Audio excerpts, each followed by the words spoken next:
I am that I am, Адамус of sovereign domain. Welcome back. Yes, before anything else, my coffee. Cauldre doesn't drink. Thank you, Sandra. I apologize that Cauldre called your dog Puddles.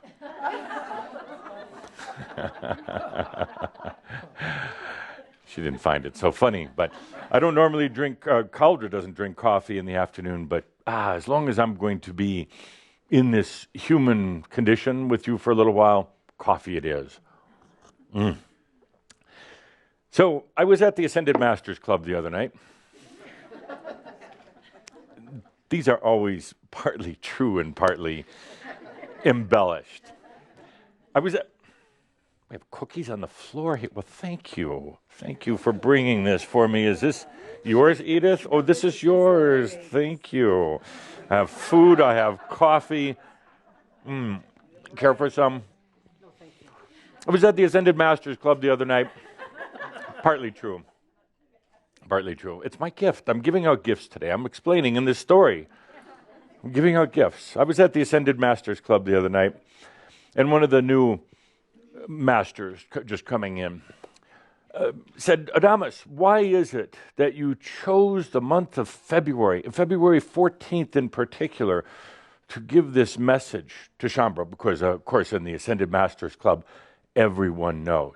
Everyone knows they're going to be participating and watching, seeing how a master of masters does it.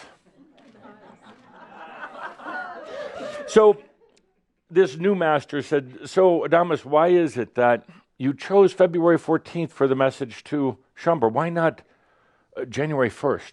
Why not your birthday? Why not some other, Jesus, why not the camera with all these people looking in, like from all over the world? Why is it that you chose February 14th? And I said, dear fellow master, junior master, but nonetheless fellow master, I said, there's good reason for it. There's good reason, because actually the original name of the holiday, actually of the whole month, was called Saint-Germain Day. No, I'll explain. Really.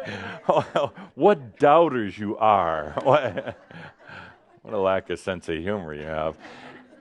Because actually this is the true part. In my lifetime as Saint Germain, in my last lifetime, I made a habit of handing out jewels. Well, not huge, but little jewels. Similar to... I know you don't have any jewels. What's in your pocket? Those jewels are not for you, baby. So...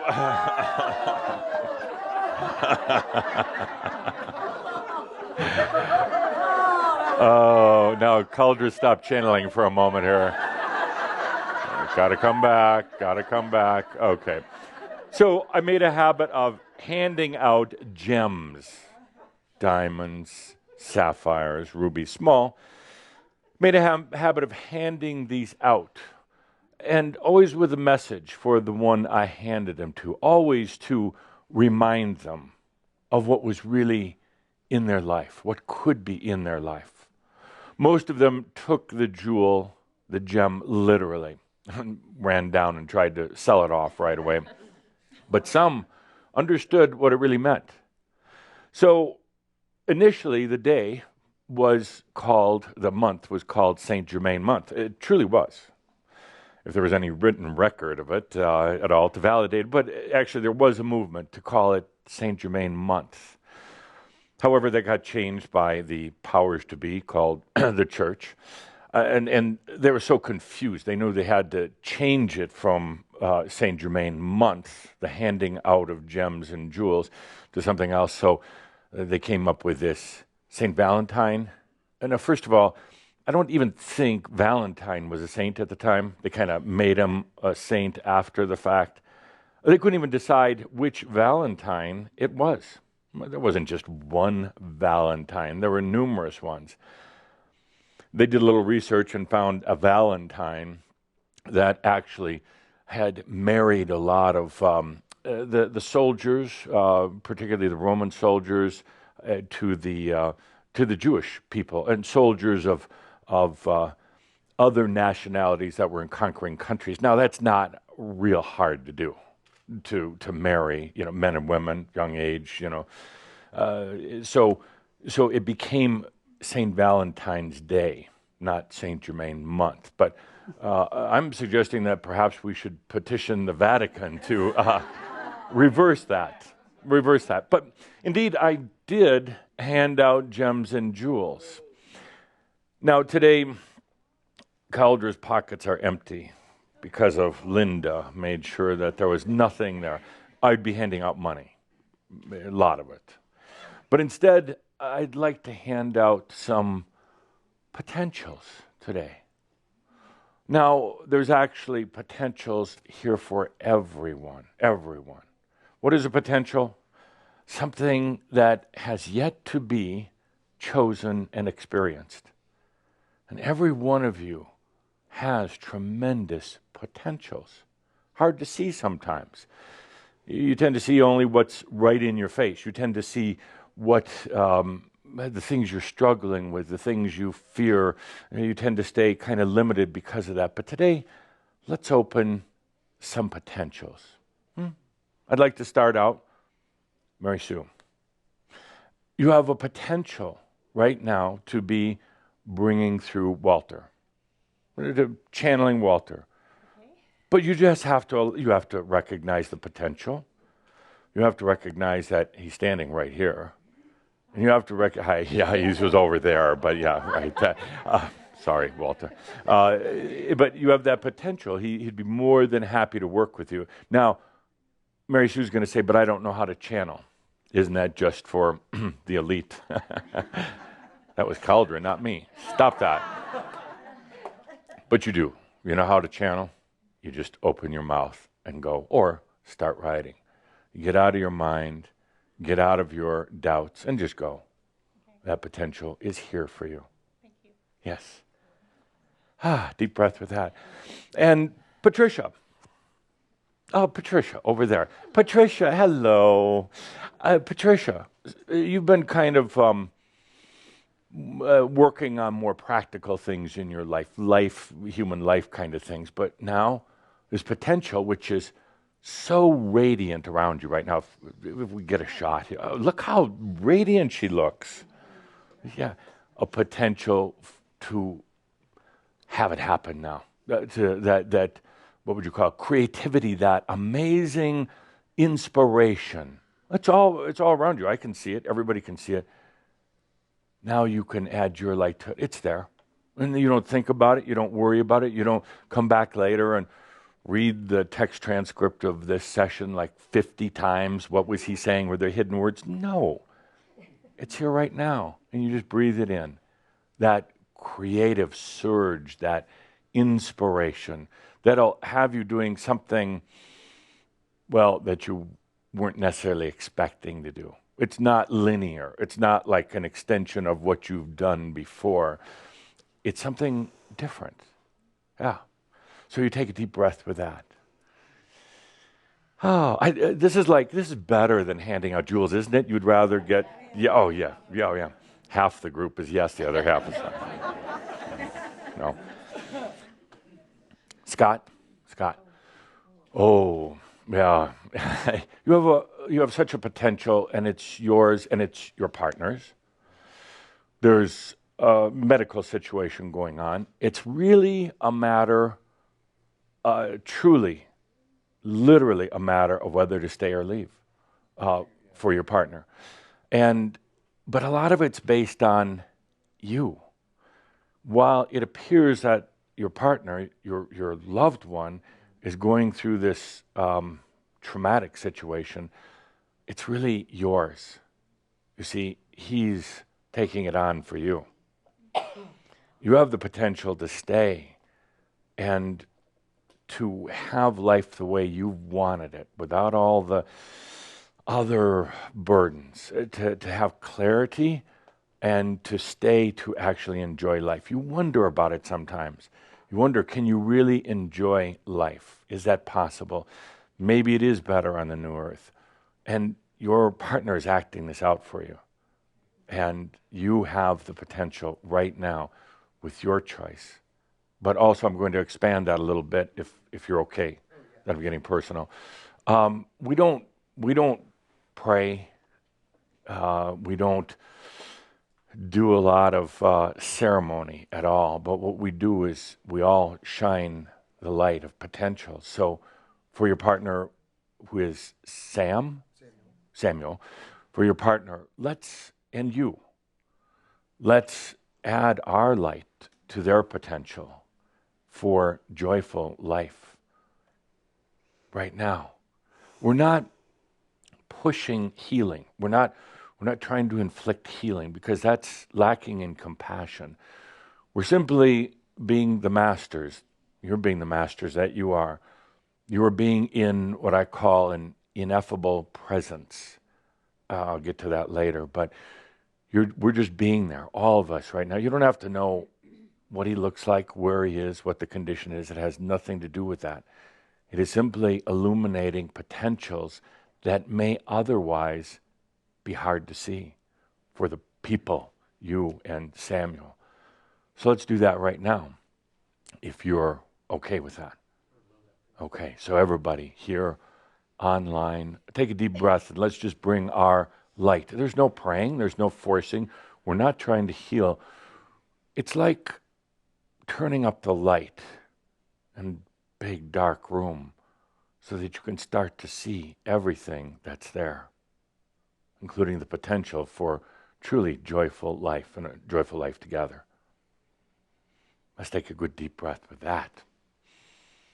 You thought I was kidding when I said that it should be Saint-Germain month. And the funny thing is that each and every one of you can do this. Each and every one of you can do it in your lives. Oh, hello, Teresa. Hello. Would you stand up, please? Yes, thank you.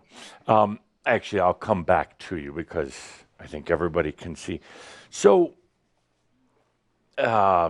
typical that a human gets confused, particularly when they're coming into their mastery. What am I supposed to do? Where am I supposed to live?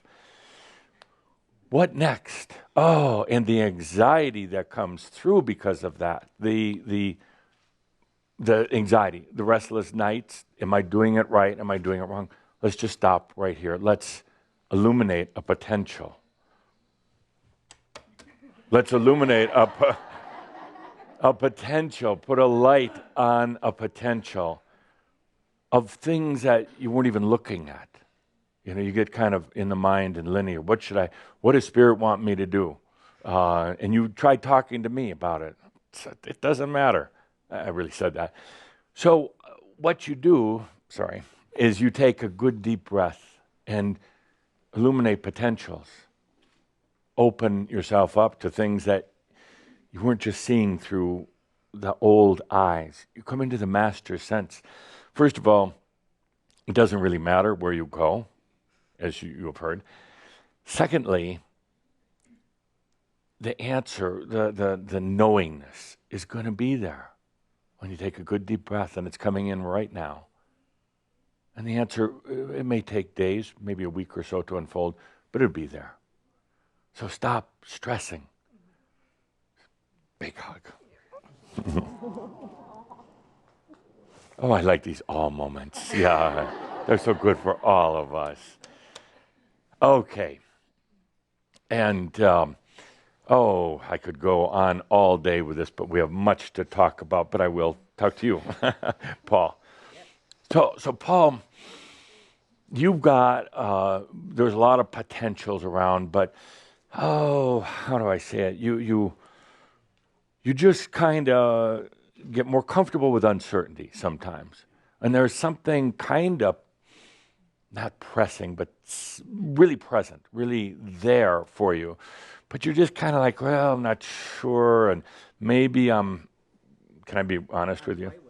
You play with it, but you're like, maybe I'm past my prime. for a big project. Maybe I don't have the energy. Maybe I'll just play safe. So there's a potential. It's not really so safe, but it's fun. I mean, it's really fun. You like fun things, but generally risk-free fun things. Kind of. You've taken a lot of risks earlier in your life, big risks, and then you said, I'm gonna stay in the safe space. But I can tell you're not really totally happy in that safe space. Kind of a little boring. But then you say, well, what am I supposed to be doing? It's like you just come to that potential, come to that illuminated space. And then you don't worry about it. You don't think about it. You don't worry, are you going to go back to old habits? You don't worry about if you're just going to be playing it safe. It's so right, and it feels so good that it's just there. You do it. Thank you. Good. So we could go on, but we have other things to cover. So you could turn down those glaring lights. Oh, no, keep them up, because we're going to do something. But let's come back to Saint-Germain month. It's all about potentials. I truly used to hand out gems, beautiful little jewels, as kind of a reminder of the potential to everybody in their life of what they're not opening up to. There's a big difference between opening up to something and pursuing something. You know, pursuing as in goals, as in sitting down and saying,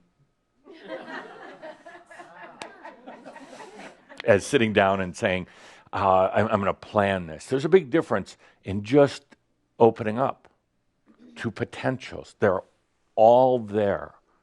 They're all there. Whether you're worried about what to do next, where to move, whether you're just biding your time, you know, just living out your last few decades on this planet, you just open up to it.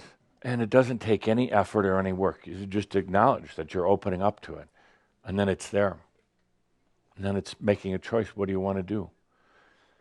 So let's take a good deep breath for all the potentials that are in your life. All of the things. It's no longer limited like it used to be. It's no longer just narrow and small. There's so much. And you know what? You don't have to struggle with it. You really don't. You don't have to think about it. You just allow your openness. That's it. Shine your light on your own potentials. Good deep breath. Next. Linda, with a microphone, please.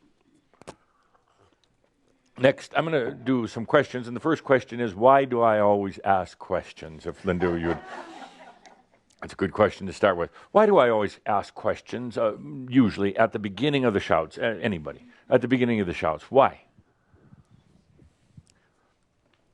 You want to tap into our energy where we are right now? See No, if I we're already full did of bullshit, that macchio, before or we got here.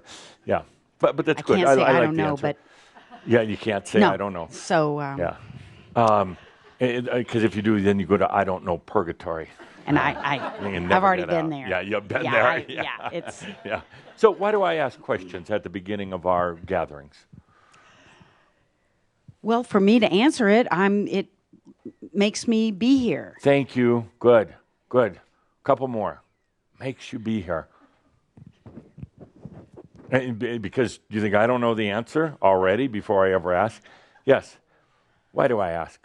I think that we define our reality by the questions we ask. Yes, you do. Yes, we do.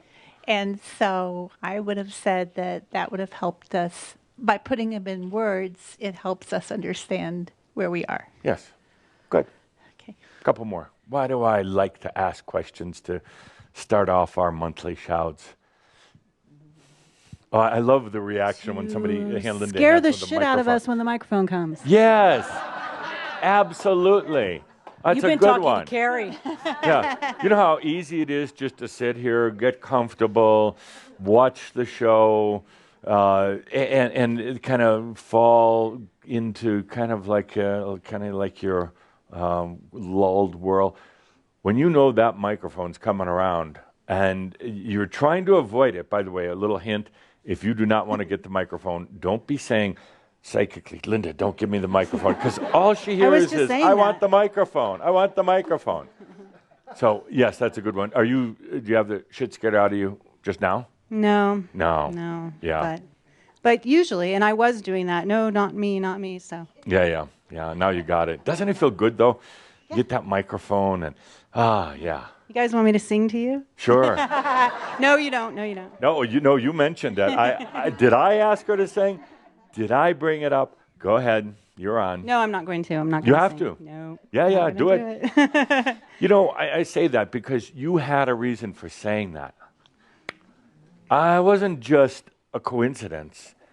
I didn't prompt it. Nobody else was humming next to you, I don't think. Okay. I've been a little embarrassed lately speaking in front of people. I felt a little uncomfortable. So well, that's probably let's what do a new is. potential. Here, let me give you one of these potential gems. Here you go. Thank you. Yeah. And don't spend it all in one place. So now you got that potential open up, and it's like, oh my God, the potential is here. What are you going to do with it? Sing? Oh, holy shit. Okay. Happy Saint-Germain month to you all. Good. How's that? Yeah. I'm sure to get near the top of the charts. Yeah. Thank you. Now you're saying, doesn't it feel good you dove into that potential? Yeah, but of course I'll watch it. I'll watch myself like 50 times and critique myself. Yeah. Isn't that funny how humans do that? Hey, it's like, why not just be in the moment, the ineffable moment? Why not just be in the moment and just do it? But you're going to go back and look at it and critique it. How did I look? How did I sound? God, was that stupid? Geez, if I had to do it. Just be in the moment. Who cares? Don't go back and look. Please don't. No, don't. Okay. More? No, I'm going to move on to the next question. Oh, come on. I want to ask a celebrity to answer. Okay. All right. Why do I ask? Edith. How are you? Zippity-doo-dah, zippity-day. Lady Edith. Yes. Sorry. Edith, why do I always ask these questions? Because you enjoy it. It pleases you. It does. Why? Because you're smart. Duh. Because were you thinking because I want to taunt people? No. Oh, you were thinking that? Oh, I knew it was coming from somewhere because I just like to taunt people. Why do I ask you questions? You like to see us love ourselves, make ourselves alert, and allow. Yeah, I'd stick with the alert part of it. Yeah. Alert. We're all participating in this. Alert to be present to every one of you, whether you're here or watching it online. When I ask the question, everybody answers it right away. What would I do if I got the microphone from Linda? What would I do? Oh, God, Linda, don't give me the microphone. It brings consciousness. It brings some life force energy to these gatherings by asking the questions, by all of us being involved, being part of this. And the questions are good, too, because they're all timely. They're all literally based on what we're going through here right now. So, good. Next question. Unless, Linda, was there anybody else Okay. For now, that's good. Okay. Good. Next question. What is the primary thing that's been going on since the beginning of the year? It's only been, 35, 36 days. What's that dynamic that's been going on since the first of the year? Good. Mofo. Howdy do. Howdy do. I'd have Looking to say, good, Mofo. Well, thank you. Yeah. Well, same back at you, pal. Yeah, thanks. All righty. I'd say a heaping helping of uncertainty. I like that. Yeah. Keeping helping of uncertainty. Yeah. Any reasons why? It's just getting rolling bigger and badder, and everybody's getting more uncertain, more scared, or like Shambra, we're just getting more badass. Yeah. Good. Thank you. Yeah. Thank you. Yeah.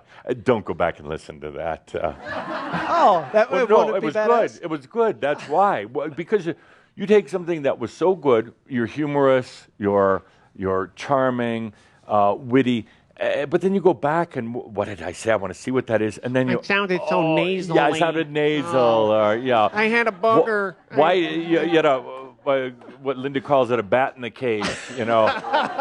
Oh, or charming. Or then you say, why did I stand there with my hand in my pocket? What was I doing with that? And tell you in the in the moment. Okay, thank you. Good answer. Couple more. What's kind of first of the year? What's been going on? How would you define it? First of the year. Let's see. Linda's prowling. Back to Miss Henry. Oh, yeah. No. Yeah.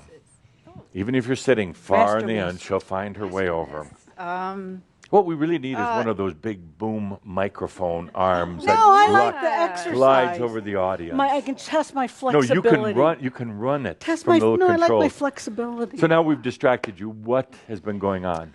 getting past the doubt. Ah, okay. Good. Yeah. How Stirred it up. your own doubt?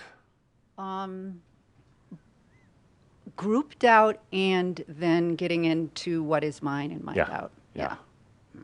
I like Lots of that. it. Good. Okay, thank you. More?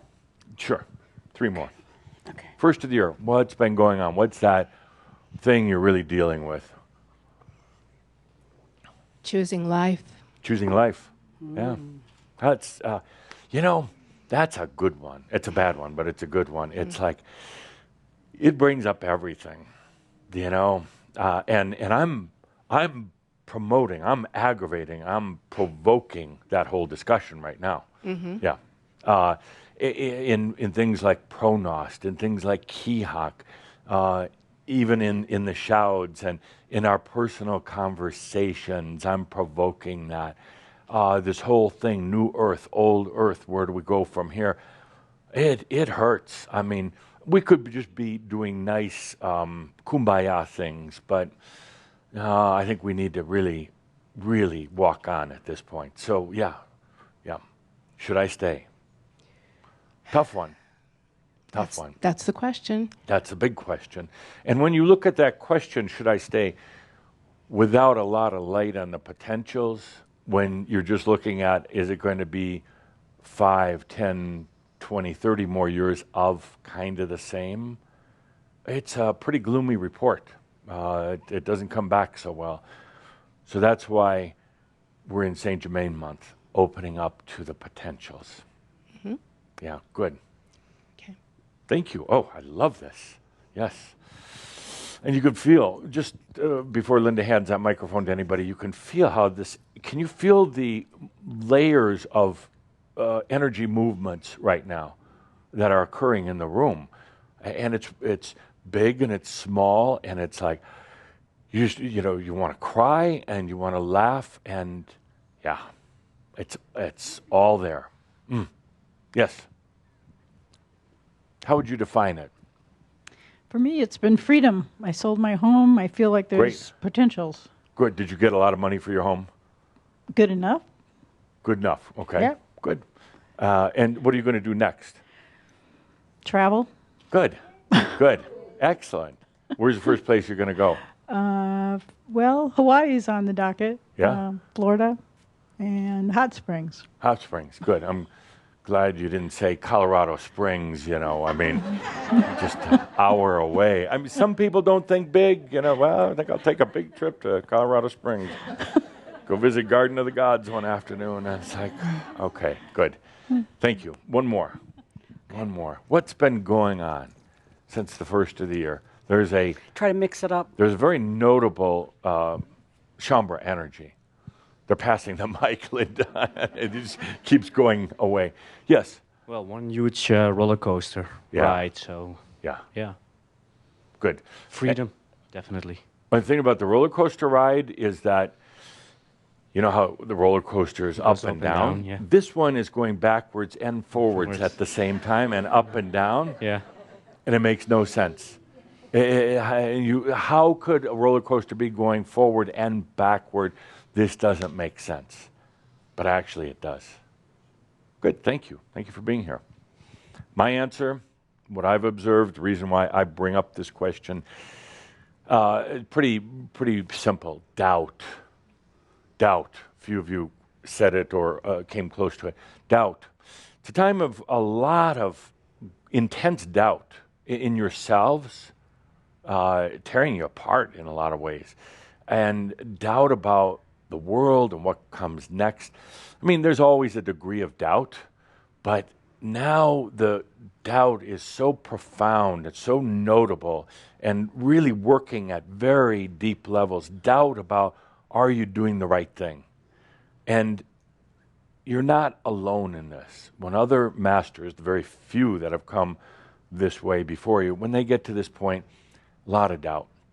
It's shaky grounds. It's a roller coaster that goes backward and forward at the same time. It's a questioning what to do.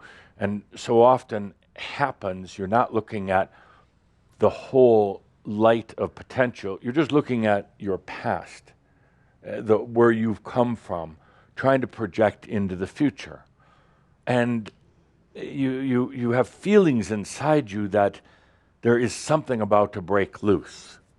Patricia, in particular, here as an example, something ready to break loose. But then you start analyzing it, you start mentally assessing it, and you start using the past as a comparison, as at least a measurement for it, and saying, but can I really do that? And then you doubt yourself, and then kind of like Paul, you got these great ideas, amazing inspiration. The guy's a master, but then he plays it safe. And pardon me for picking on you, but you play it safe, and so many of you do. Not that you need to do anything. You don't. You don't need to do anything. You could just travel. You could just take it easy, but then you don't do something, and it's very, very challenging when there's something inside you that so wants to really do something, particularly in this last lifetime of yours, to go out with a great fanfare, to go out with an extreme burst of creativity and inspiration and the things you've always wanted to do on this planet. Even if it's just telling the planet, I'm out of here, in a really big way. I'm so out of here.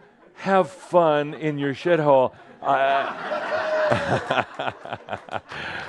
And now I'm using that as an example to just, you want to let it out, you want to, but you don't, and so you suppress it. And I'm not recommending that you all go and do this tomorrow, but haven't you had the feeling you're just like, I am so out?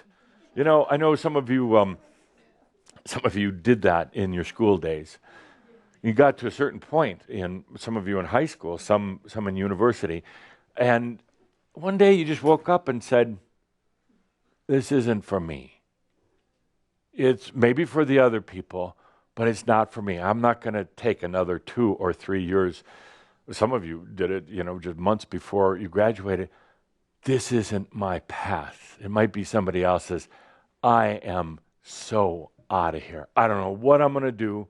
I don't know where I'm going to go. I don't know how I'm going to survive, but I'm sure not staying in that boring hellhole any longer. I'm going to be me. So that's why you're the Shambra Pirates. That's why you're amazing. And that's why I bring this up. There's a lot of doubt going on right now. Be okay with the doubt. When you start doubting doubt, oh boy, and you got a big headache, but be okay with the doubt. It's just that little self from the past that's trying to play it safe, that's trying to protect you. Okay, big deep breath with that. Next on the list of questions. Let's do a little role acting here, okay? You're in front of a group of about 50 or so people. These are newly awakened humans. They just read my own Conversations with God, Conversations with Myself, as Cthulhu called. They were inspired. They had a big opening, or something happened in their life. They're just starting to awaken. You know what that's like from 10, 15 years ago. You know that level of kind of naive inspiration that, oh my God, look what I've discovered.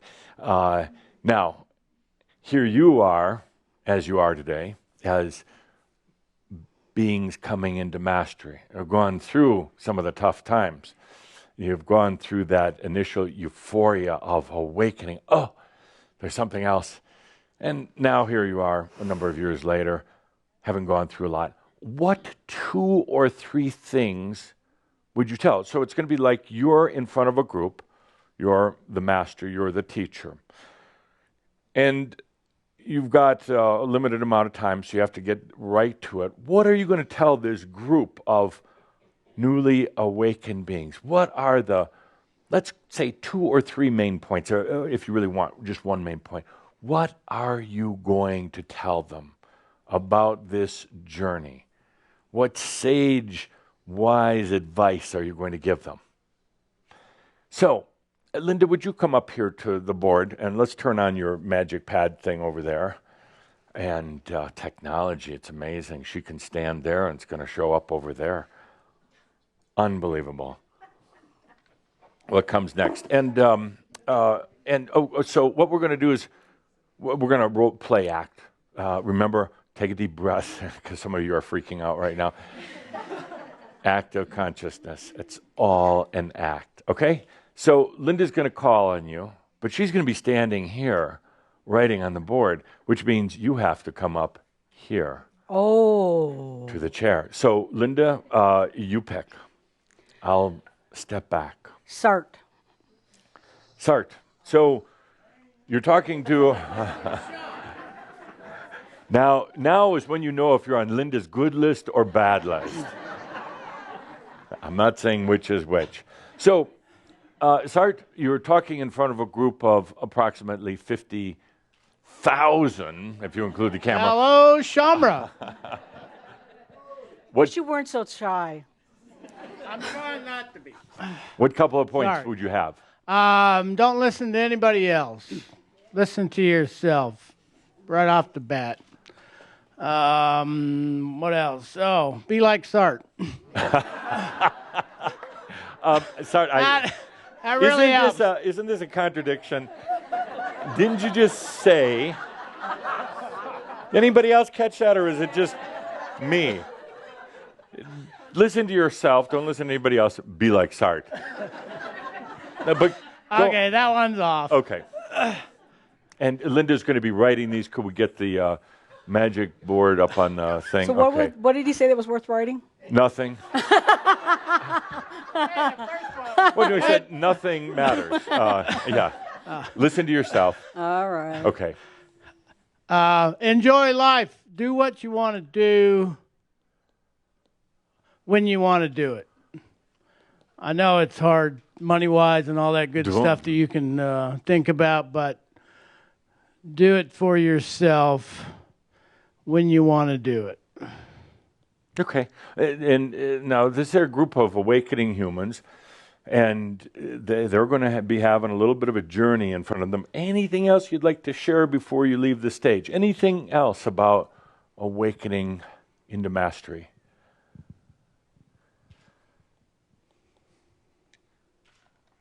Because to me, this sounds like a cakewalk. They're going to walk out the door, blissed out, and anything else you'd like to share? I'm just saying. Go for your dreams, because that's what they are. They're good. Is that Macchio? I didn't say that, but the audience kind of did.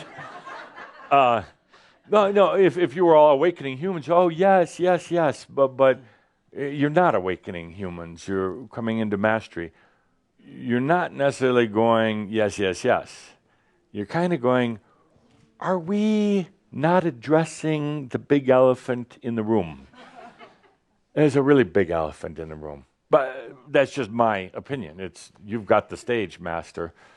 So listen to yourself, enjoy life, go for your dreams. Yay. Let's do a poster with a kitty cat on it and then... Wow. Yeah. Thank you. Thank you. Next. It's, by the way, it's not easy being up here. Thank you. Sorry. Do you want a new page for each person's? No, just keep writing. Okay. I don't know how this thing works. New person. That would be the doctor. And you're also welcome to run into the audience, hand somebody the microphone, thank you. Run back up here. I can do that. Thank you. Please. Now, Thank you. You have 50 newly awakened humans. Beautiful, wonderful beings out here. here. Yes. The first thing that I think is very, very important is to love yourself. Many of us grow up with all kinds of abuses and things told us that aren't true. They're limitations. So let go of the limitations and just love the amazing, wonderful being that you are. I say that first because my second thing, you got a hell of a road ahead of you. It's hard, it's challenging, it's difficult, it's scary, it's frightening. But if you love and trust yourself, trust the creator that you are, you'll do fine with it and come out where you want to be. Actually, you had a very believable presence here. Very, very believable. Yeah, I can see you actually doing this. I have for many years. Oh, so wonderful. Good. Thank you. Thank you. Linda? Okay. Who are you going to volunteer? I'm going to volunteer David McMaster. Oh, David. I'll take your chair.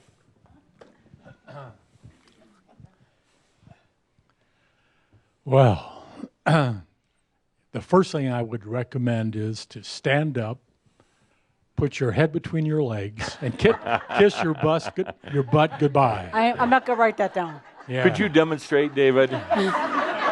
This is where I go into the audience and pass the mic. Give me something I can write. Yes. Give me something I can write. So let's just take a breath with that. I will. It is all going to work out. It's all going to work out. It's all going to be okay. Your humanness is not responsible for your enlightenment, your awakening. So what would you distill that to? It's going to be okay. Human not responsible. Okay. Yeah.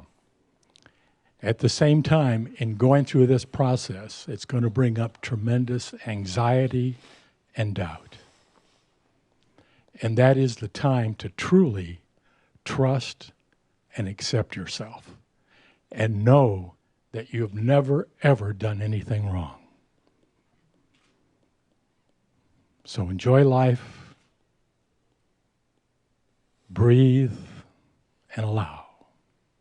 And allow is the simplest but the hardest thing that you'll do because you'll doubt it day in and day out.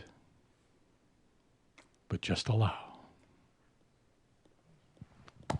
Thank you. Very nice. Next. Lot of wisdom in the room. Good. Next. Okay, the next would be Jan Luce.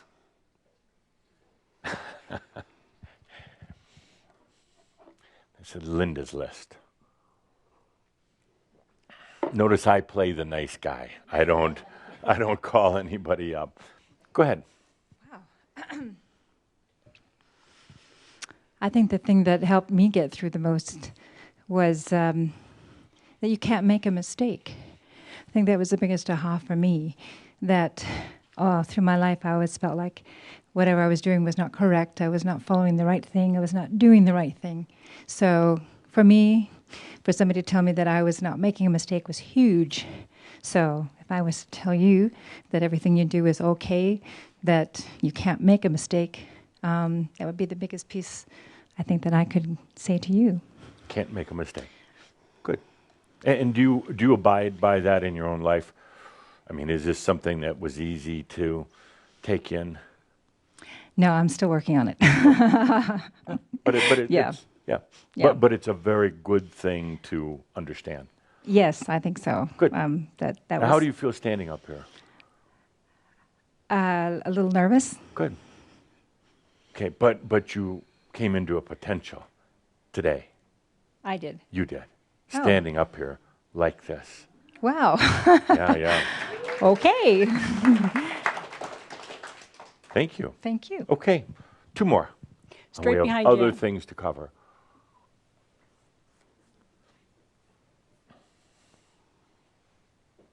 And now everybody's thinking, oh, good, only 1 more after this. Hopefully, percentage-wise, there's only a 2% chance I'm going to get picked, and maybe it won't be me. Yes. Good afternoon. One of the greatest gifts out of this process that I've experienced is opening up to the allowing and allowing that I exist, but not only just allowing the I exist, but feeling the I exist within you, within myself, and feeling that so deeply that you begin to live the I exist in your daily activity. And that has been such a great gift to really go into the deepening of the feeling of that and the allowing and knowing that along with the human, we go into the master sense of moving beyond the mind, beyond the 5 senses. We open up to this great potential that we just allow. And it's a feeling that the human, I don't feel the human really can get a feeling of, to move beyond that with that sense of just moving beyond the 5 senses, beyond the mental state. And you open up to this expansion of the infinity, of allowing that I exist within you to become the infinity without beginning, without end, without termination, and feeling that within yourself. Good. Do you feel the passion? I mean, it went from a little nervousness. I'm really nervous. Yeah, but actually you too much chai. But you channeled that nervousness into passion, and it could be felt. It was very, very good. Thank you. One last one. Joanne. You just want me to show off the wrong. Well, you're wearing the jersey of a really classy dude. That's true. Yeah. Hi, Peyton. Okay, it's going to hurt. Do you think Peyton is watching? Sure he is. Oh, okay. We're buddies. Oh, sure, okay. Well, he's a little busy right now. He'll watch it later. Yeah, so. yeah. You guys, it's going to hurt. You're going to release a lot of things that you've been carrying on for lifetimes upon lifetimes upon lifetimes. It's going to hurt. So I suggest you take care of yourself. Make sure you exercise.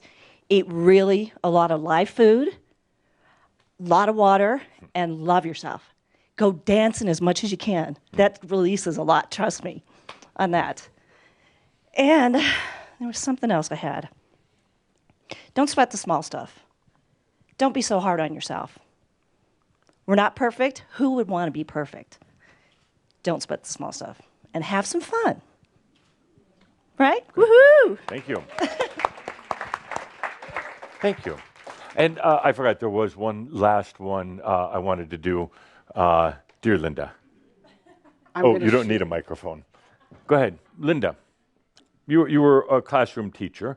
Here your classroom are newly awakened, the virgin of awakening. So what would you tell them?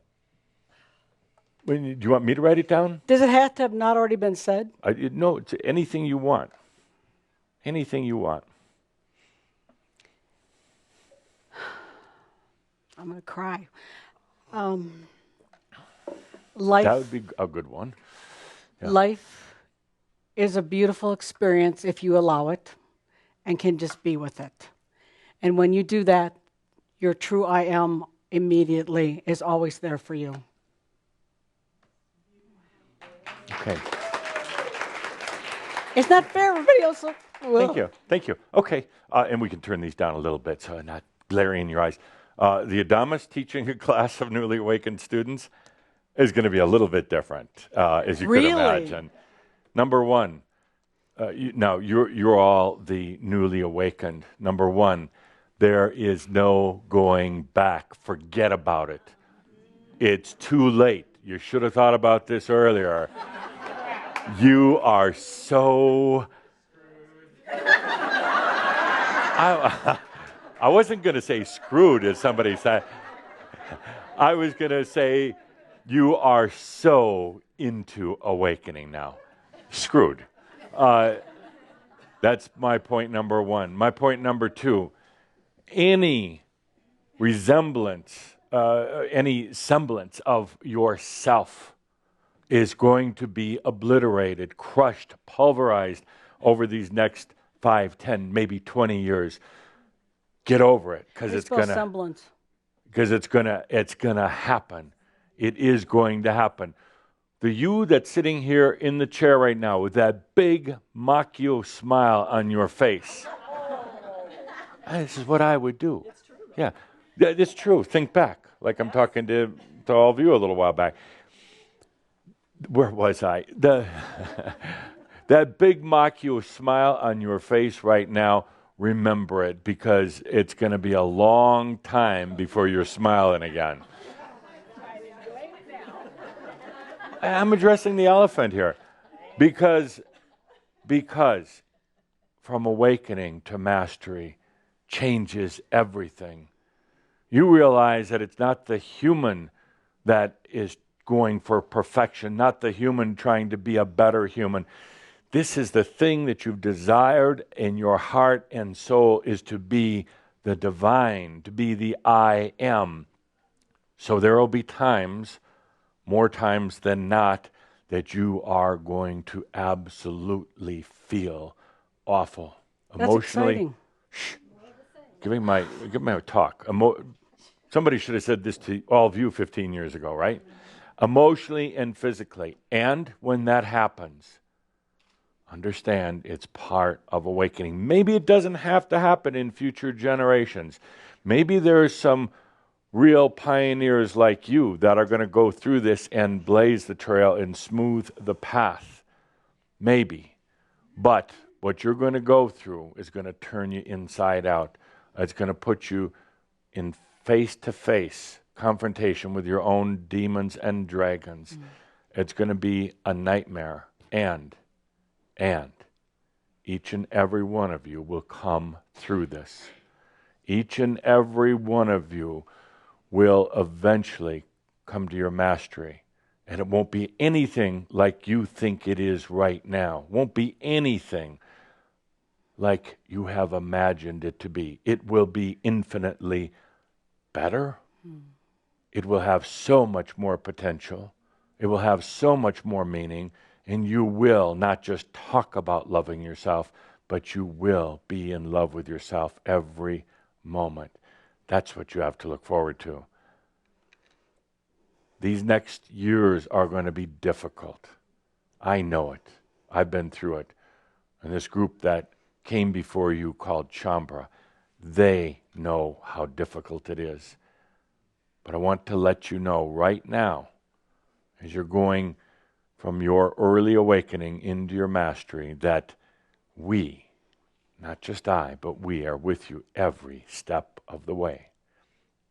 Myself, the ones who came to realize their mastery in this lifetime, the ones who called themselves Shambhala, the ones who walked on in some of the most difficult times, we are with you every step of the way. That's what I would say.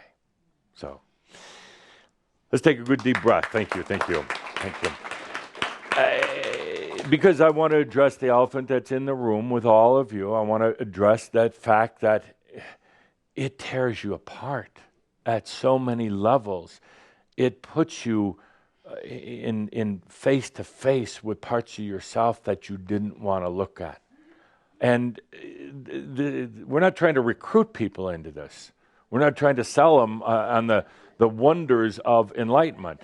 at all. Matter of fact, we, all of us, have done a pretty good job of chasing people away. But rightfully so. Why paint some macchio picture for them when it is the hardest thing you're ever going to do? When you're caught between that rock and a hard place, your last lifetime on earth probably, when you're facing some of the greatest fears and challenges and wondering if you can do it, wondering if you have it within you. And then some of the great words that were written, if you can go back on this, trusting, allowing. These are the basics of after you get through the early awakening, you start getting into mastery, trusting and allowing. Trusting and allowing before you go on. Loving yourself, yeah, but that's still kind of a nebulous concept out there. Loving yourself sounds good. Not many people really know how to do it. It comes later. Trusting, allowing, and understanding you can't really make a mistake, although you're going to think you have. You're going to think you made the biggest, dumbest mistake ever getting into all of this. And then you're going to realize it was the greatest gift you ever gave yourself. So let's take a deep breath. Oh, yes. And these were just my opening comments. Actually, what I do want to say before we go to the next thing, so notice the wisdom that came through up here. Notice the wisdom from all of you when you came up and shared. And yes, there is a tendency sometimes to do a little macchio. You know, you're in front of a group. You're being broadcast around the world, but you start to get down to some of the core things that are important to you. This is your wisdom. This is what you've learned, and this is what you're going to be sharing. And let's just open that potential. Here in the month of Saint-Germain, let's open that potential for all of you as teachers. Whether you're in front of a group of 50 who are newly awakening because your book just came out, the book that says Enlightenment. Don't do it. No, I'm serious. That'd be a great title. You know, if you had a book, Enlightenment, The Path to Roses and Cookies, it's like everybody does that. Yeah, Enlightenment, stay home. I heard. Enlightenment, don't do it. And then in small print way down at the bottom, unless you are absolutely committed to yourself. Bestseller, absolutely. Just the title. Doesn't really matter what you wrote on the inside, but but I want to comment on what you all felt and heard here today. A lot of wisdom, and you were looking at yourselves from 10, 15 years ago. You were taking a look at what the simple truths that you've learned, and now you're sharing, and the ability to do it with humor as well. Truly amazing. Every one of you had flashes in your mind. What would you say to this group of 50 newly awakening? And what I do encourage you to do is get on your social media thing and share it with others. Share it, but no criticism. No criticism. Share it, put it out there. What are the 2 or 3 things you would say to this group? Okay, let's take a deep breath and move on. Master sense. Sandra, could I get some warm coffee? I mean, hot coffee. This has gone suddenly cold. Yes.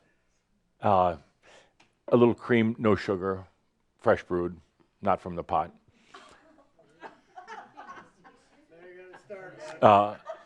No sugar, cream, fresh brewed. You want her to go to Starbucks? Fresh brewed. No. Make it. You have a machine back there. Thank you. Hey, I'm a master. And so is she. She can easily say, make your own. And I probably would. Yeah. It's a potential. No, it just expired. Yes, just expired. No. So we go now into the master sense. And I'm going to be talking about this for a while. I'm going to be talking about your 5 human senses, and some of you are going to get bored, and you're going to say, he keeps talking about that. Yes, until you realize it. There's a big difference between having information, having facts and figures, and actually embodying it, realizing it, bringing it into experience. So I'm going to continue to talk about the human senses and the master sense. And please, again, not all these comments. I just want something new every month. No, you just want something to distract you. This is the essence of where we're going now. Okay. The first thing you're going to notice in the master sense, and some of you already have been, the very first thing is the disorientation in time. First thing. It's like the basics. It's the 101. And just as you were talking to students before, to the awakening students, and giving them two or three things, now I'm talking to you, the masters, and saying, the first thing you're going to realize in your master's sense is a disorientation in time. It could make you nauseous. It could make you absolutely feel like you're falling apart, that you have no reference points anymore. And it could absolutely make you feel like you're going crazy. You take away certain basic things that you've held yourself in with, time and space being one of the most basic. You start to shift that, and you could think you're going crazy. What I'm telling you now, dear masters in being, what I'm telling you is let that be okay. When you start feeling absolute disorientation, vertigo, no spatial relationship, I mean, like you've never had before, be okay with that. Because if you resist it, if you try to get back into what you call your reference point, your cage, you try to get back into that, you're going to negate the effects of being a timed being and a timeless being. The master sense, we go beyond time. Here's kind of the difference. And by the way, you're going to be able to be in both at the same time, and that's really going to be confusing to the mind. It's the roller coaster going both ways at one time. It's really disorienting to the mind, and that's okay. So I'm telling you this as one of the 2 or 3 important points going forward, just like you told your students about what it's like to go into awakening. You're losing your reference points. Imagine for a moment, if you would, that you're standing shoulder deep in a river, small river, and the water is moving by you, not rushing, not going to knock you over, but you can really feel the water, if you would. And let's do something kind of Mirabi. Let's put on a little music on this one. So you're standing, and let's turn down those lights.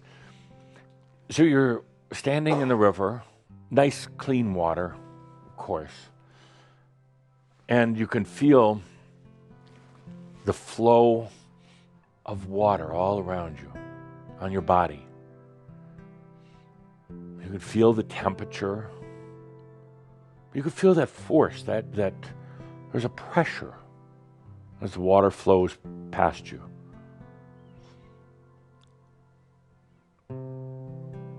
You can feel the smoothness of the water, even though it's pushing on you. It's kind of flowing around you.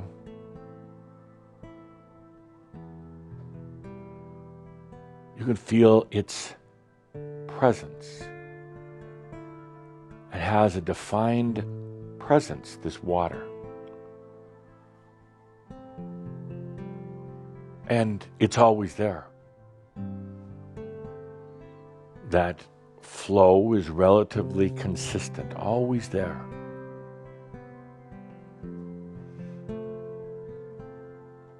That flow, the feeling of the water flowing around your body, is a constant reminder that you're in the river, that you're in the water. It's constantly saying, you're here, you're alive, you exist. Because you can feel the water flowing around you. This is what time and space are like. There is a constant flow. There's a constant kind of a pressure. There is a type of what I would call gentle resistance, a joyful resistance. In other words, you can feel it. And in this case, time and space moving through you. You can feel it. It's in every part of your biology, every part of your mind.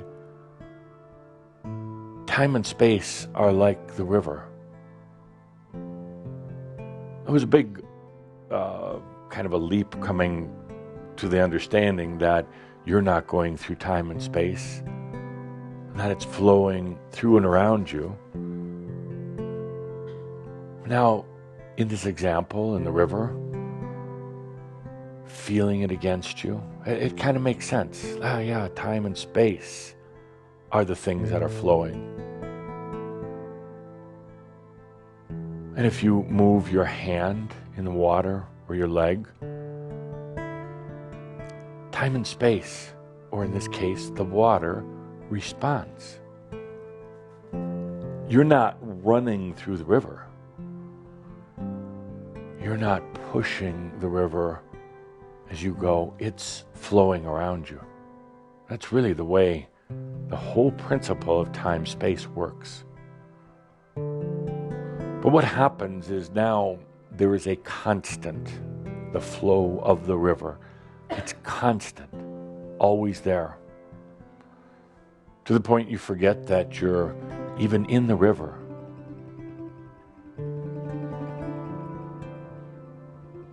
You actually start forgetting that there's a flow. You forget that there's kind of a force. You can feel the current.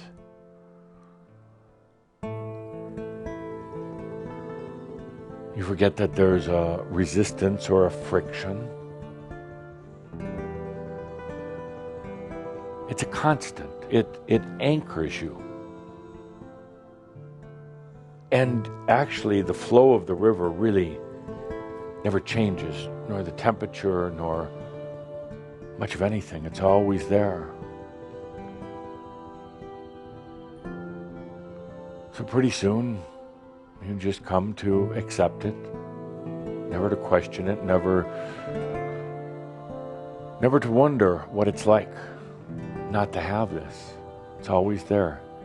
It's a connection.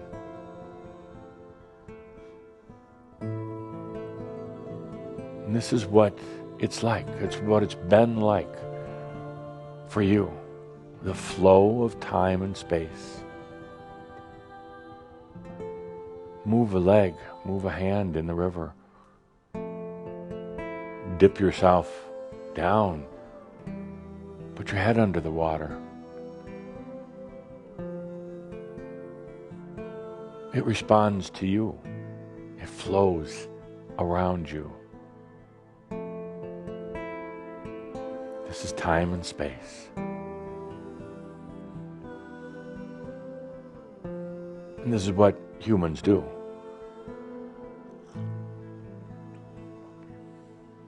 Okay, let's take a good deep breath with that. That's kind of the overall feeling, the dynamic of time and space. That's what you've been used to. But as you already have started to notice, it's starting to change. It's starting to change. And here's an example of the difference. For the typical human, the river flows to them, through them, and away. They won't even recognize that. They think they're going through time and space, but they're in the river. What happens as you come into your master sense, suddenly you have a different situation. And it goes like this, little music.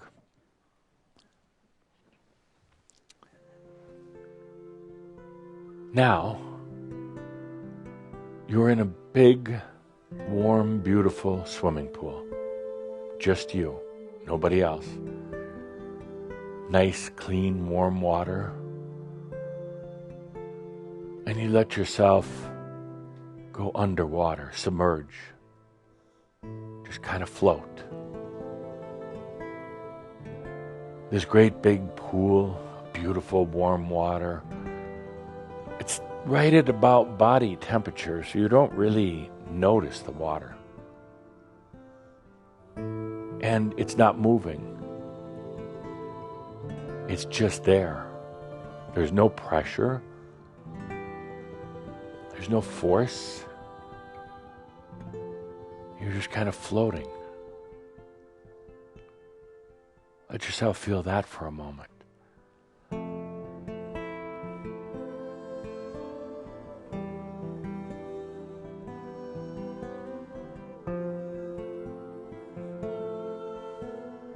This is kind of like timeless.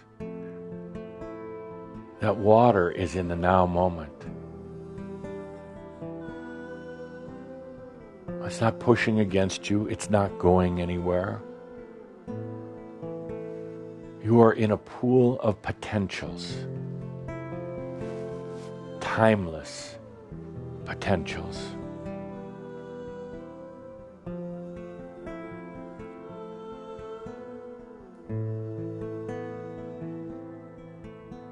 It's just there. You're just there.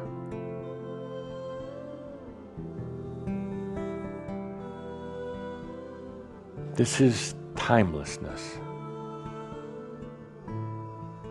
And the first thing that you're going to realize as a master, this is nice, but what am I supposed to do with it? So I'm just floating in a pool of warm water. What am I supposed to do? First, allow yourself to be aware of the difference between the moving river and now submerged in this pool of warm water. There's some similarities. They're both water. But everything else is kind of different.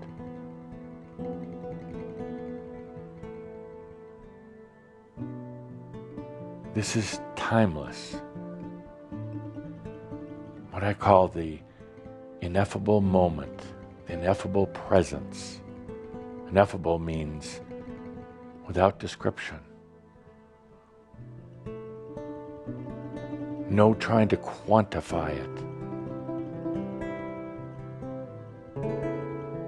No trying to define it. Just floating. Not being pushed here or there, just floating.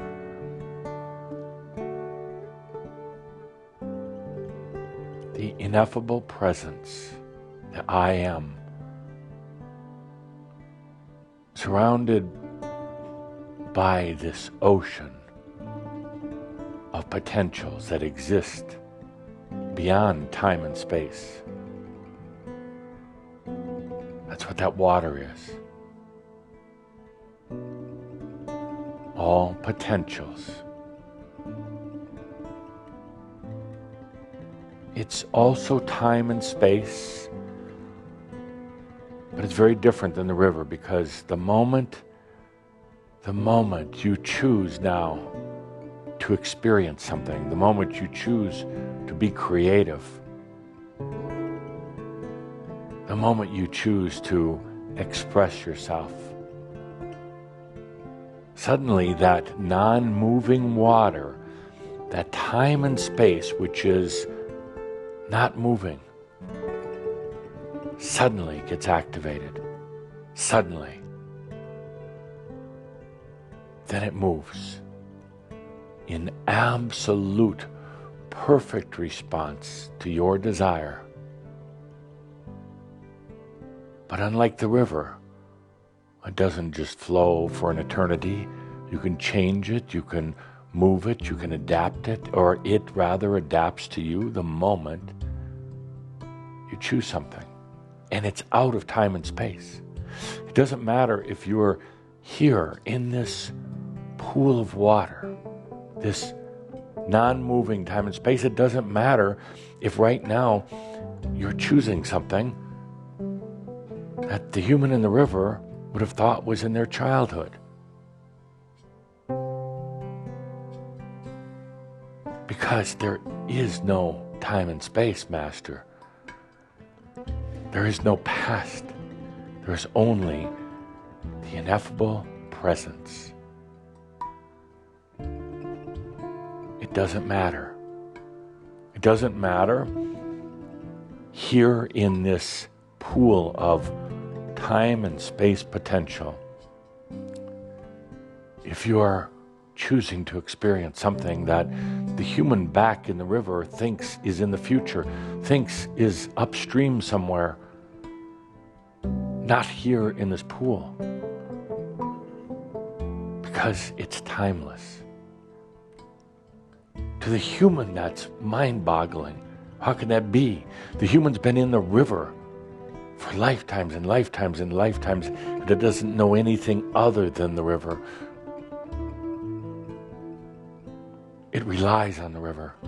It depends on the river. It uses the river to justify its existence. But here, in the master sense, it's just you in this warm pool of time-space potential.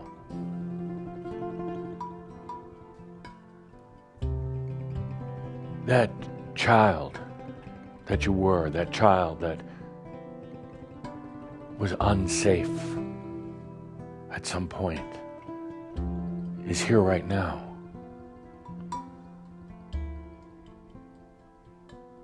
Along with the master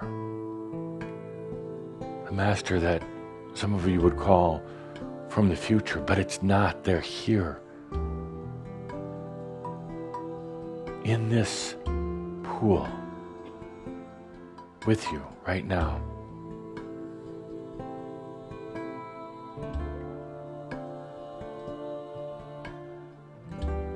Those aspects of you that you've struggled with,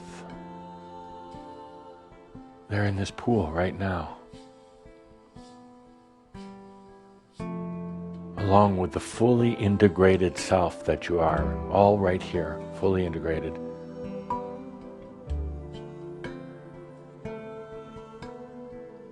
You know, there doesn't have to be linear time and space. You don't have to stand in the river anymore. Hell, the others don't even realize there's a river. You can be in this pool. That child that you were that felt so unsafe can be here right now in the absolute safety of this pool.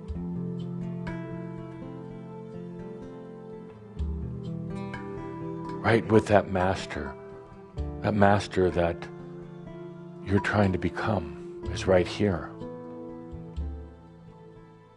There's no separation. There's no distance. They're all here. And suddenly a very funny thing starts happening. A very profound thing starts happening. You see, they've always been here. Always, always. They've always been together. And suddenly that child, that wounded, unsafe child, realizes it is also the integrated master. Also. And the human that you think you are right now, trying to make its way through the river, trying to become the master, suddenly realizes in this timelessness that the Master is already here. There's no separation anymore. And they all can be here. They all can share this ineffable presence. And suddenly everything changes. Suddenly that unsafe child is no longer unsafe. That adult that failed in some things is no longer a failure.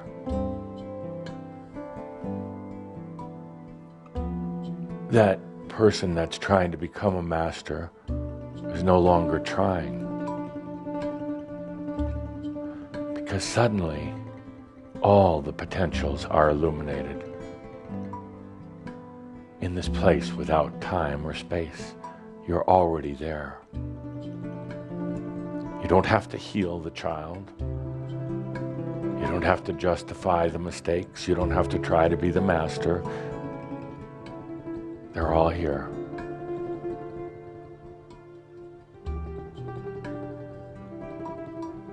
And then suddenly, in this beautiful moment, I'm drowning.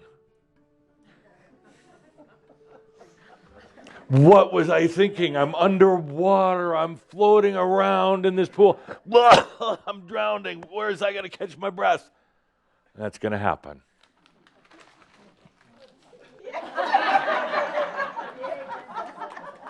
Would you rather have me just tell you, oh, you'll learn to love yourself and it'd be so joyful and you'll have...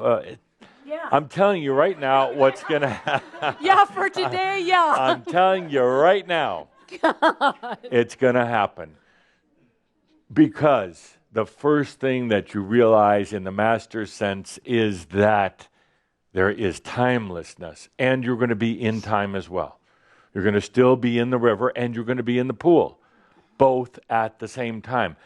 And you're going to be going along like we were now going, oh, I really like this. The music is so nice. By the way, that's from Joham's new Mirabson album CD. and you're going to be, oh, this is so nice. I'm in the pool just floating. And then all of a sudden, you're going to have this shit realization, I can't breathe. How long have I been underwater? It's the human screaming out, saying, what's wrong with you? You got all this spiritual stuff, but you forget the practicalities, like you got to breathe, and you have to have a job, and you have to eat, and you got all these problems from the past, and you can't pay your rent. You see what happens? Get used to it. Get used to it. And it's also going to be a disorientation of significant proportions, not to be ignored by those who would otherwise like everything to be sweet and nice. You're going to feel absolutely disoriented physically. Your body, well, you're already going through that, but your body is just going to feel, what is going on? It's going to be that scream, like I just did, that says, you're drowning. It's going to be your body going, where's the river? We need the river. Are you crazy? Let yourself have this experience. What's wrong with you?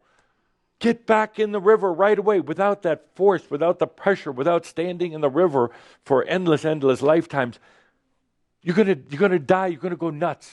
You're going to go crazy. I'm playing the part of the mind. What are you thinking? You've done this before. Remember when you've allowed yourself these frivolous fantasies, your unicorns and your everything else that you have, your machio. I'm trying to help you. Get back in the frickin' river right now. Like everybody else, just stand there and let the river just pass by. What are you thinking in that pool? What if the pool is owned by somebody else? What if there's alligators in that pool? You're not even supposed to be. You don't own a pool. You don't have enough money to own a pool. And you're standing in a pool. You're floating in a pool. And what if there's alligators that you can't see because that can happen?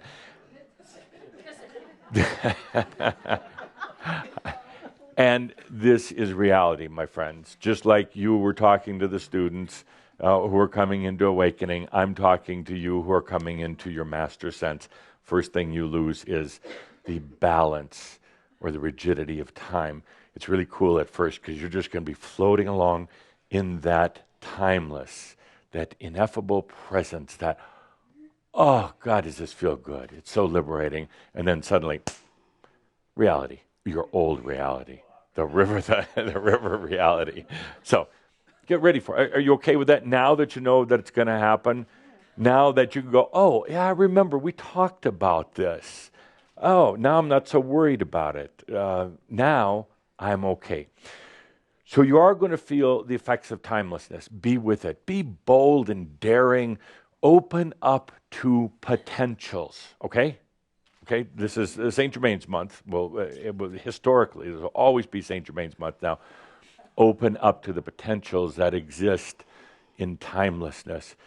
In that timeless state, what happens is, I'm using classic examples, the wounded child, the failed adult, and all the rest of that, and the master, the integrated ascended master who comes to the Ascended Masters Club at night, and the wannabe masters. They're all there. And you look in the face of yourself as the ascended master, as the master incoming. You look at that and you go, oh, I did it. Not in the far off future, in this pool, in this presence. I did it.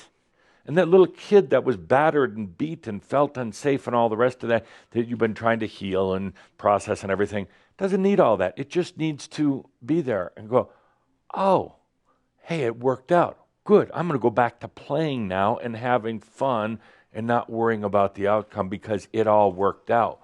Me not worry type of thing. So you lose this whole sense of time, and in the timelessness, it's amazing because you no longer have false veils and false separation in a very linear life that you spent standing in the river. So, but you will feel times nauseous. Please don't start taking vertigo medication or anything like that. Maybe some natural supplements, but get some body work. Get some body work. That'll really throw you off because, no, truly, get body work. Not to try to force yourself back into the river, but to release the concept that you had to be there in the first place. And when you're getting the body work done, go into the pool, the warm pool, and own the pool, by the way, and get rid of the alligators if there are any. And suddenly you realize, hey, this time-space thing, which is really a part of the whole plasma projection onto Bonn and all the rest of that, your reality, this whole time-space thing was a big trick in a way. This time and space are like the water, the warm water in a nice pool, just waiting for you. You could float around there for a long time. It's a big pool of potentials. That's all it is. You float around there, take it easy, do whatever you want while you're floating, listen to nice music, and then the moment you desire to express and experience, to have your creativity come roaring forth, then you start to feel the current, the movement now of time and space in absolute response to you. When you were in the river and it was just flowing, you know, it wasn't really personally responding to you, but now in the pool, it starts personally responding. It's amazing. Suddenly you see what you can create, but the moment you start playing with that, in the big pool, the moment you start playing, you're going to get that scream from the human that's standing in the river saying, you're drowning, what are you doing? The moment you start basically just moving and expressing in the pool, and you start to feel how time and space really respond, really bring forth energies. It's so simple and startling and amazing that the human's going to scream, you've gone crazy now. You are nuts now. What are you thinking? Where are you going? That's when you have a big laugh, a big smile, and you say it doesn't matter. Because, well, just feel into it. What is really more real? What is more true to you? So that was the first thing. The second thing, let's take a deep breath for that. We have all night. You don't leave until later tomorrow. Let's take the second thing. Okay. If a tree falls in the forest and there's nobody there to hear it, does it make a sound? I created that question, by the way, in the mystery schools. I did a lot of things I've never even told you about. So and this is a good mystery school question. So if the tree falls, nobody's there to hear it, does it make a sound, yes or no?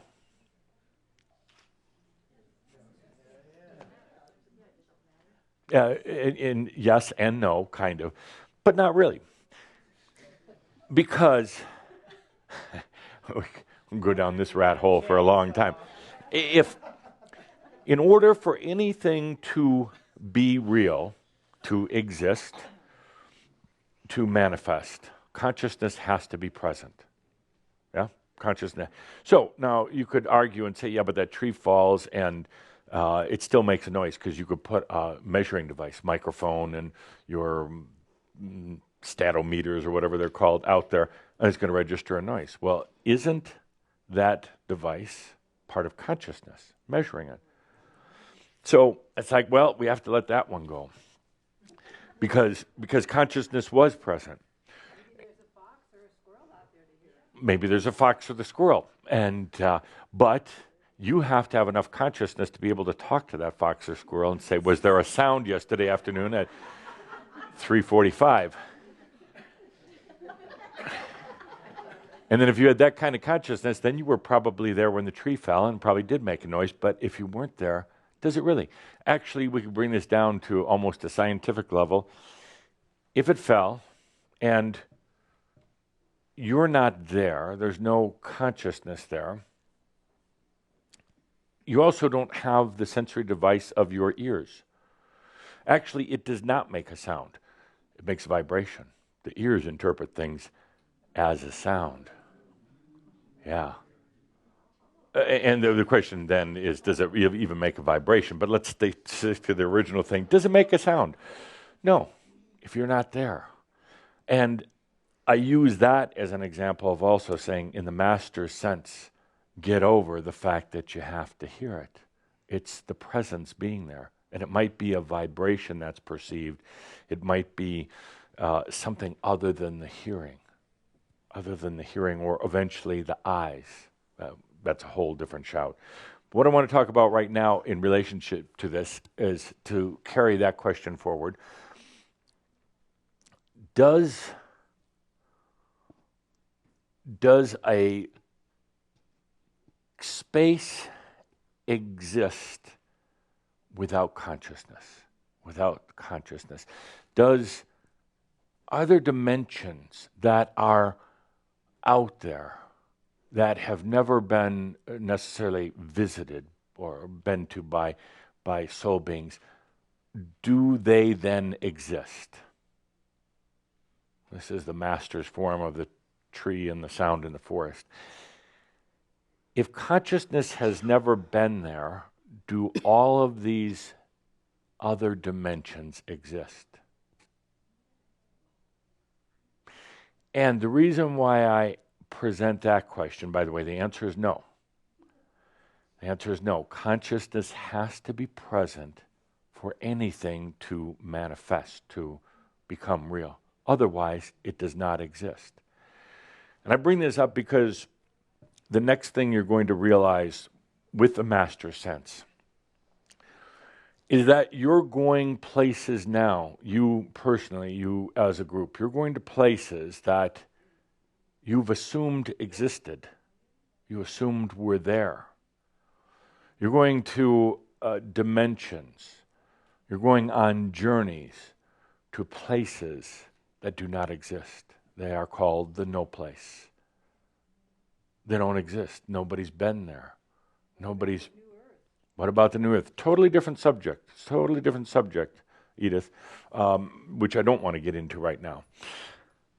You're going to be going in your timeless, spaceless state of being to places that aren't in the heavens. They do not exist. And in the master sense, this will make total sense. to go someplace that is not even there.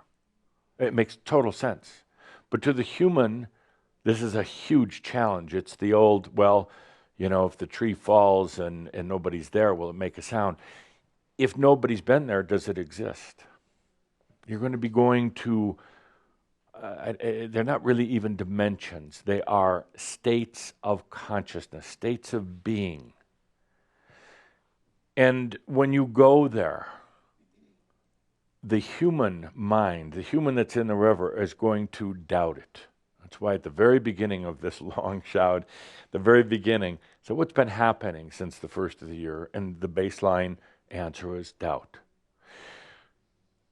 You're going to be going there in kind of in consciousness, in realization. But you're going to be going to these states of being in your kind of your mind. Your mind's going to be aware of it, and it will doubt. And it will say, unless it was already there, the near-earth realms, your dream states, unless it was already there, then how could I be here? If I didn't even create it, I didn't effort into it, I'm suddenly here, but it was never here before, I must be going crazy. I must be making all this up. And you're not. You're not. There are realms that you're going to go to, that not archangel realms or spirit family realms or galaxies. There are places that do not exist right now. They're in the great potential of no place at all. And you're going to be going there.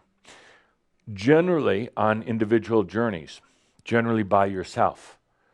It's going to be so damn confusing for the mind. It wants reference points. It wants the river of time and space. It wants definition.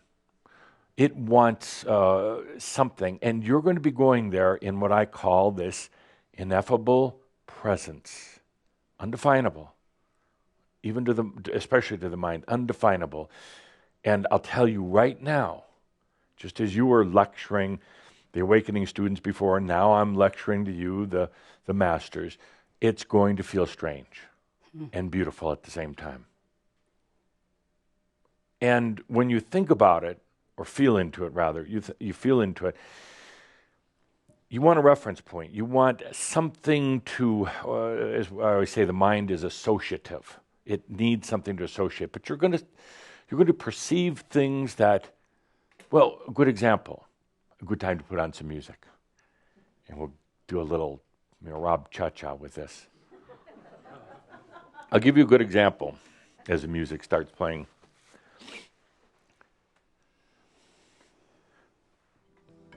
So, you all know what colors are.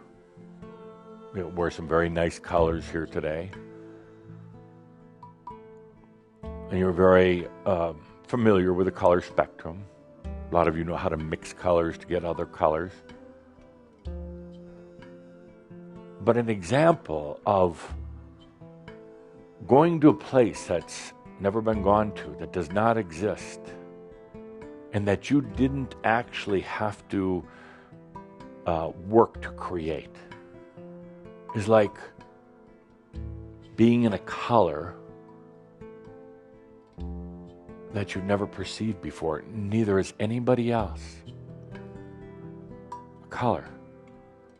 Not green, not blue, not orange, not black, not white. But yet it's a color. The master sense understands this totally. And it doesn't need to go to like a cosmic color or something that angels see, but humans can't. The master has a knowingness that there's colors that were never there before, never seen by even God. Ever, ever. Now, that's a big one for the mind. That's a really big one. The mind is like, well, no, somebody had to make it. You know, I'm just going to visit. No. There are colors, there are spectrums, there are dimensions that do not exist, even in the mind of God.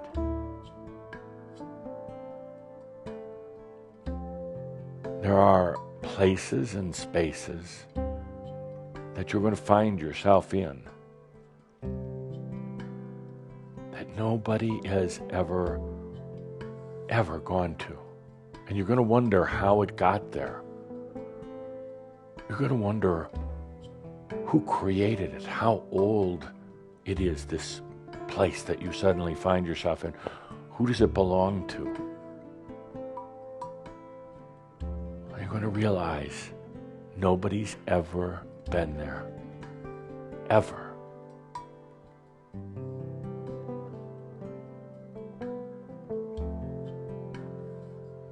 That's what you call this creativity and bond together. This inspiration, this passion.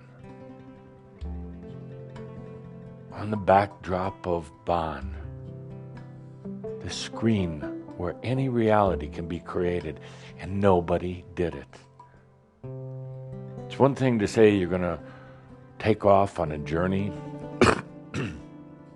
let's say a holiday, and you're going to go someplace that you've been to before. It's what most people do. They go on holiday, they go back to the same place. Maybe they change hotels, but same place. It's comfortable. And then sometimes two people say, I want to go to Japan. Never been there before. But other people have. It's already there. So it kind of makes sense. You hop on an airplane, you go to Japan, your first time, but it's been there forever. Well, been there a long time. When you experience what other people have been experiencing for a long time, and eat food that other people have been eating for a long time, what happens if you go on a journey to some place that doesn't exist, that doesn't have a history, and nobody else has ever been there before, but suddenly it's there?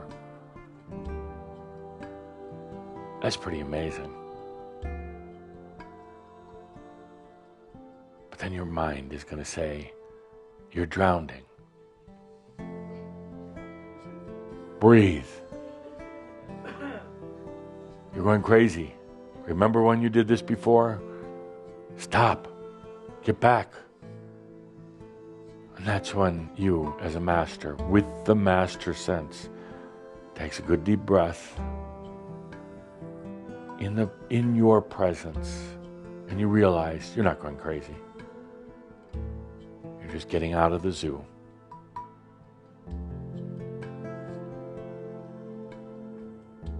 Let's take a good deep breath with that and realize that to add even more confusion to it, you're going to be experiencing it simultaneous to what you would call your river rat self.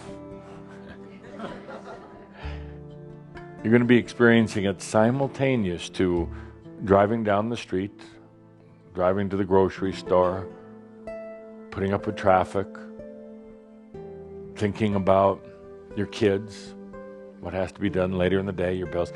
It's going to be happening simultaneous in the ineffable presence.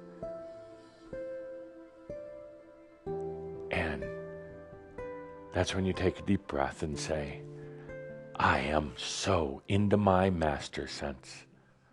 That's when you stop and remember this day where some of you got on stage trying to communicate to the ones who are newly awakening, communicate what's going to be happening to them, talking about what comes next as they go from awakening to mastery. You're going to remember that that was a brilliant distraction in this Saint-Germain month, a brilliant way of me now being able to tell you what comes now with your master sense. going timeless, going to places that do not and never have existed is not crazy. It's just part of mastery. The human self is going to scream out. It's going to try to do everything it can to stop you. It's going to go into doubt, the doubt that you've been feeling since the first of the year. And that's when you take a deep breath and you say, all is well in all of creation. With that, my dear Shambra, enjoy until we meet again. Thank you. Thank you.